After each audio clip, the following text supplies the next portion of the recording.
నమస్తే, welcome to 99 TV.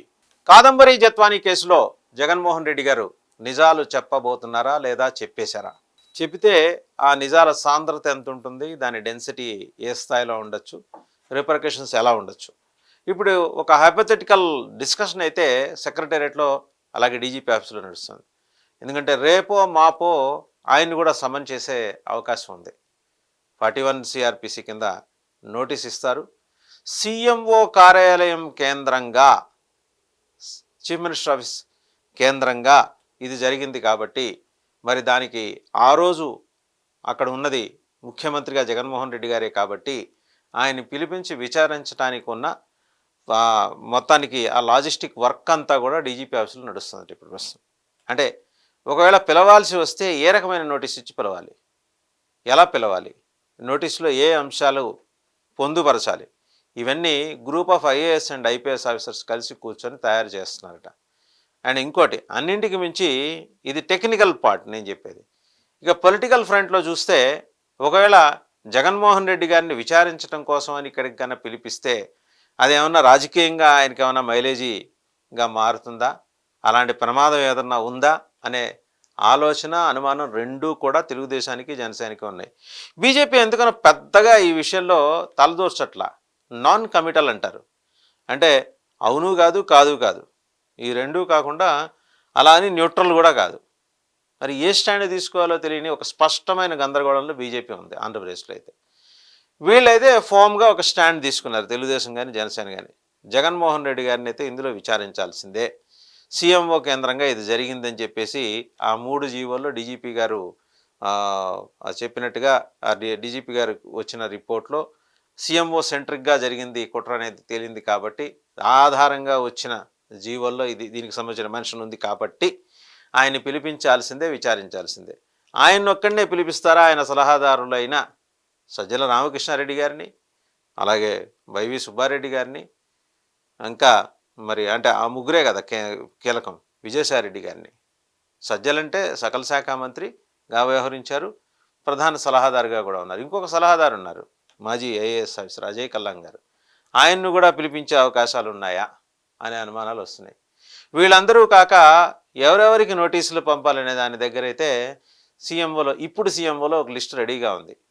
Jaganmohan Reddy గారు, వైఎస్డి కృష్ణమోహన్ రెడ్డి గారు, అలాగే ఆ రోజు కీలకంగా వ్యవహరించిన జవహర్ రెడ్డి గారు, ఇంకా ధనుంజయ రెడ్డి గారు, వీళ్ళందరినీ కూడా నోటీసులు ఇచ్చి పిలిపించి విచారించాల్సిన అవసరం ఉంది. ఇక్కడ 2 ఎత్తుగడలు చాలా స్పష్టంగా కనిపిస్తున్నాయి. జగన్మోహన్ రెడ్డిని సైకలాజికల్గా వీక్ చేయడంతో పాటు ఈ కేసుని సాధ్యమైనంత వరకు డాడ్జీ చేసి బాగా లాగి చివరి దాకా లాగి ఒక 2-3 ఏళ్ళు నడిపి అటు కర్ర ఇరగకుండా ఇటు పాము సావకుండా ఏదో మేము చేస్తున్నామని చెప్పుకోవడానికి ఒక వ్యవహారం నడిపించటానికి కోసం గాను కూటమి సర్కార్ ఈ రకమైన నిర్ణయం తీసుకునే అవకాశాలు ఉన్నట్టు పేరు చెప్పడానికి, పేరు వెల్లడించడానికి నిరాకరించిన ఒక సీనియర్ ఐఏఎస్ అధికారి చెప్పారు, షేర్ చేశారు. సరే, కండిషన్ ఆఫ్ ఎనానిమిటీ కింద చెప్పారు కాబట్టి ఆయన పేరు మనం మాట్లాడలేం. ఒకటి మాత్రం స్పష్టం, ఆయనకు సంబంధించి నోటీస్ ఎలా ఇవ్వాలి ఆ ఫ్రేమ్వర్క్ అయితే నడుస్తోంది. జగన్మోహన్ రెడ్డి గారిని పిలవాల్సి వస్తే ఆయన లీడర్ ఆఫ్ అపోజిషన్ అని మెన్షన్ చేసి పిలవాలా, లేకపోతే పులివెందుల శాసనసభ్యులు గౌరవ శ్రీ జగన్మోహన్ రెడ్డి గారికి ఈ నోటీసులు పంపిస్తున్నామని చెప్పి పిలవాలా? ఎందుకంటే టెక్నికల్గా ఆయన మేము లీడర్ ఆఫ్ అపోజిషన్గా ఆమోదించేది లేదు అని చెప్పేసి అసెంబ్లీలో అధికార కూటమిలోని భాగస్వామ్య పక్షాలని తేల్చి చెప్పేసిన తర్వాత పులివెందుల ఎమ్మెల్యే గారు జగన్మోహన్ రెడ్డి గారిని ఈ ఫలానా నోటీస్ కింద పిలిపించి విచారిస్తాం అని మాత్రమే ఒక నోటీస్ తయారు చేయొచ్చుట. బట్ జగన్మోహన్ రెడ్డికి ఇది మైలేజ్ అవుతుందేమో, తెలుగుదేశానికి అయితే అనుమానం లేకపోలేదు. ఏదైనా ఒక కార్యక్రమం తలపోసినప్పుడు, మొదలెట్టినప్పుడు చంద్రబాబు గారికి ముందర ఆయనకి ఒక 100 రకాల ఆలోచనలు ఉంటాయి. అవతల ఒక నిర్ణయం తీసుకుంటే వైరుపక్షం, ప్రతిపక్షం కావచ్చు, వైరుపక్షం కావచ్చు, లేకపోతే ఆయనతో పోరాడే పార్టీ కావచ్చు, వాళ్ళు ఆ నిర్ణయంలోంచి ఏమన్నా మైలేజీ తెచ్చుకునే ప్రమాదం ఉందా అని ఫస్ట్ ఆయన ఆలోచిస్తారు. కీడించి మేలించడం అనమాట. జగన్మోహన్ రెడ్డికి ఎందుకు అనవసరంగా మైలేజ్, ఆల్రెడీ 11కు పడిపోయి ఆయన చావు తప్పి కన్నులొట్టపోయిన పరిస్థితిలో ఉంటే ఇప్పుడు అదనంగా ఆయనకు ఆక్సిజన్ ఎందుకు ఇవ్వాలి? అంటే ఆక్సిజన్ ఎలా ఇవ్వాలి ఆల్రెడీ బలహీనంగా ఉన్న వాళ్ళకి అనేది దాంట్లో జగన్మోహన్ రెడ్డి గారికి కొంత ప్రాక్టీస్ ఉంది, ఆ ప్రాక్టీస్లో నుంచి వచ్చిన దక్షత ఉంది. తెలుగుదేశం పార్టీని సర్పాస్ చేసి జనసేన దూసుకెళ్తున్న క్రమంలో తిరిగి తెలుగుదేశం పార్టీకి ఆక్సిజన్ ఇచ్చింది జగన్మోహన్ రెడ్డి గారే. చంద్రబాబు గారిని అసలు ఏమాత్రం పద్ధతి పాడు లేని ఒక కేసులో 37 నెంబర్ అక్యూజ్డ్ నెంబర్ 37ని తీసుకొచ్చి 52 రోజులు జైల్లో పెట్టడం. సో అట్లా ఇవ్వటం ద్వారా చంద్రబాబు గారికి తెలుగుదేశానికి హఠాత్తుగా మైలేజీ గ్రాఫ్ పెరగడానికి జగన్మోహన్ రెడ్డి కారణభూతులయ్యారు. ఇవాళ అదే అవకాశం మనం జగన్మోహన్ రెడ్డికి ఎందుకు ఇవ్వాలి అని చెప్పేసి చంద్రబాబు గారి ఆలోచన. ఇవ్వకూడదనేది కూడా ఆయన సంకల్పం. కానీ విచారించాలి. మరి కర్ర ఇరగకూడదు, పాము చావకూడదు. విచారించాలి అంటే నోటీసులు ఇస్తే కానీ విచారించడానికి సజ్జపడదు. నోటీసులు ఇస్తే ఆయన రచ్చ రంబోలా చేయొచ్చు జగన్మోహన్ రెడ్డి గారు.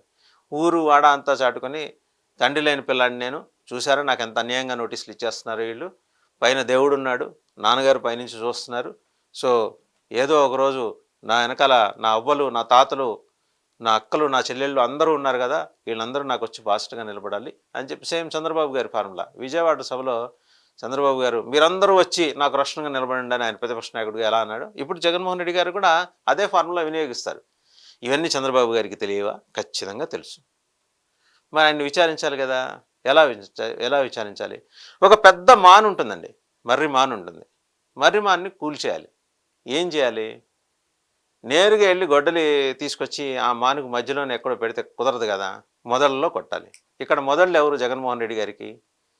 సజ్జల రామకృష్ణారెడ్డి గారు, వైవి సుబ్బారెడ్డి గారు, అలాగే విజయసాయిరెడ్డి గారు, అలాగే అజయ్ కల్లాన్ రెడ్డి గారు, ఇంకా ఓఎస్డి మాజీ ఓఎస్డి కృష్ణమోహన్ రెడ్డి గారు, ఇలా ఇంకా జవహర్ రెడ్డి గారు, ధనంజయ రెడ్డి గారు, మొత్తం 8 మంది రెడ్లు తేలారు అష్టదిగ్గజాలు. వీళ్ళందరినీ ఇరిటేట్ చేస్తే, సఫోకేట్ చేస్తే వ్యవహారం నెమ్మదిగా బయటకు వస్తుంది. పథక రచన ఎలా జరిగింది? ఐపీఎస్ల సంగత ఎలాగో సస్పెండ్ చేశాం కదా, వాళ్ళ మానాన వాళ్ళు ఏదో వాళ్ళ పోరాటాలు, వాళ్ళు క్యాట్కి వెళ్తారు, లేకపోతే సుప్రీంకోర్టుకి వెళ్తారు, లేకపోతే హైకోర్టుకి వెళ్తారు, వాళ్ళ వాదనలు వాళ్ళు వినిపించుకుంటారు, డిఓపిటీకి వెళ్తారు, ఏదో కింద మీద పడతారు, వాళ్ళకి అవుతారు, రేపైనా మళ్ళీ వాళ్ళ ఉద్యోగం వాళ్ళు తెచ్చుకుంటారు. అంతగా ప్రాధాన్యం లేని DGP motor transport, DGP stamps and registration, DGP security, ఇలాంటి ఉద్యోగాలు ఏవో వస్తాయి వాళ్ళకి, పెద్ద ప్రాబ్లం ఏం లేదు. మరి పొలిటికల్గా మన రైవల్లీ పొలిటికల్గా ఉన్నప్పుడు పొలిటికల్గా జగన్మోహన్ రెడ్డి గారిని బలహీనపరచాలంటే ఈ 8 మంది రెడ్లని మొదల్లో కొట్టాలి. కొడితే ఆ పెద్ద మర్రిమాను జగన్మోహన్ రెడ్డి గారు అలా ఒరుగుతారు. అది తెలుగుదేశం పార్టీకి కానీ జనసేనకి కానీ కావాల్సింది. అందుకనే ఇందులో ఏమాత్రం జాప్యం జరిగినా సరే జగన్మోహన్ రెడ్డి సోషల్ మీడియాలో ఫేక్ ప్రచారాలు ఉధృతం చేస్తాడనే అనుమానం కూడా ఉంది. మరి ఏం చేయాలి? కొంత జాప్యం చేస్తే జగన్మోహన్ రెడ్డి సోషల్ మీడియాలో చెల్లలేకపోతున్నాడు. అలాగని ఇమీడియట్గా అటెన్షన్ ఆయన మీద అటెన్షన్ పెట్టి దృష్టి కేంద్రీకరించి నోటీసులు ఇచ్చి పిలిపిద్దామంటే అక్కడి నుంచి మైలేజ్ తీసుకునే ప్రమాదం ఉంది. మరి ఇన్ని ప్రమాదాలు ఉన్నప్పుడు ఎలా యాక్ట్ చేయాలి? మేధోమథనం జరగాలి. మేధోమథనం జరగాలంటే మన పాత కోటరియా లేదు, వాళ్ళేమి చెల్లా చెదిరైపోయారు. కంభంపాటి రామ్మోహన్ రావు గారు ఎక్కడున్నారో తెలియదు. ఆయన మామూలుగా అయితే రాష్ట్ర ప్రభుత్వ అధికార ప్రతినిధిగా ఢిల్లీలో తెలుగుదేశం ప్రభుత్వం ఉన్నప్పుడు ఢిల్లీలో ఆయన ఉండేవారు. ఆయన లాబింగ్ మామూలుగా ఉండదు, చంకలో బ్యాగ్ పెట్టుకొని ఎక్కడికైనా వెళ్ళే నిర్మోహమాటస్తుడు ఆయన. అందరినీ మంచిగా చేసుకొని కలుపుగలుగా వ్యవహారాలు చక్కబెట్టడంలో దిట్ట. అసలు లాబింగ్ అంటే ఏంటంటే కంభంపాటి రామ్మోహన్ రావు గారు. ఇప్పుడు ఆయన అజా అయిపోలేడు. టీడీ జనార్దన్ గారు ఎక్కడున్నారు? భూతద్దం పెట్టి ఎతకాలి. కొత్త కోటరీ తయారైంది. ఈ కొత్త కోటరీ ఈ పాత కోటరీని అనుమతిస్తుందా? ఏ మాటకు ఆ మాట చెప్పాలి. వి చౌదరి గారు కానీ, వివివి చౌదరి గారు కానీ, టీడీ జనార్దన్ గారు కానీ, కంభంపాటి రామ్మోహన్ రావు గారు కానీ, మాల్యాద్రి గారు కానీ, వీళ్ళు కొంత అనుభవజ్ఞులు. చంద్రబాబు గారిని సరైన డైరెక్షన్లో ఆయనకి ఏదైనా ఆలోచన వచ్చినప్పుడు వీళ్ళతో షేర్ చేసుకునేవాళ్ళు. ప్రాపర్ డైరెక్షన్లో పెట్టి మంచి చెడు చెప్పి ఆయనతో నమ్మకంగా కథ నడిపించగలిగిన దక్షులు, సమర్థులు. మరి వాళ్ళందరూ వాళ్ళు లేరు.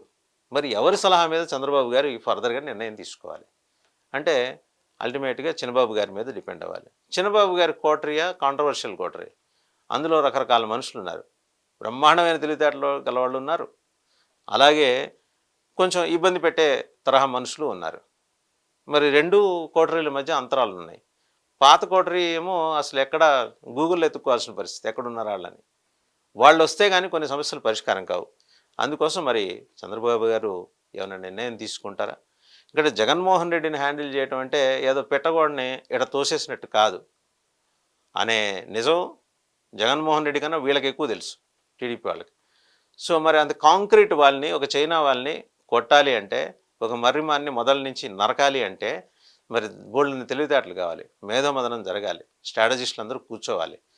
ఆయనకేమో అడ్వైజర్లు అంటే ఒంటికి కంపరం ఎత్తేస్తుంది చంద్రబాబు గారికి. వైసీపీ హయాంలో ఒక 54, 55 మంది అడ్వైజర్లు. మనకి సెక్రటేరియట్ నుంచి చీఫ్ మినిస్టర్ బయలుదేరి గేటు వచ్చే లోపల తగిలిన ప్రతి రెండో వ్యక్తి అక్కడ అడ్వైజరే ఆ రోజు జగన్మోహన్ రెడ్డి గారి ప్రభుత్వంలో. అసలు ఆ అడ్వైజర్ల వ్యవస్థ వద్దనుకున్నారు ఆయన. పోనీ పాత కోటరీని తీసుకొద్దామంటే కొత్త కోటరీ పడిని ఇట్లా. సో అంతర్గతంగా ఆ సంక్షోభం ఉంది. అయితే ఒకటి, సంక్షోభం నుంచి అవకాశాలు సృష్టించుకోవటంలోనూ, సంక్షోభం నుంచి సంపద సృష్టించి రాష్ట్ర అభివృద్ధి కోసం వినియోగించడంలోనూ చంద్రబాబు గారికి దక్షత ఉంది, నైపుణ్యం ఉంది. కాబట్టి ఖచ్చితంగా ఆయన దీన్ని సాల్వ్ చేయగలరు. జగన్మోహన్ రెడ్డిని పిలిపిస్తారు, నోటీస్ ఇస్తారు, పిలిపిస్తారు, జత్వాని గురించిన నిజాలు కక్కిస్తారు.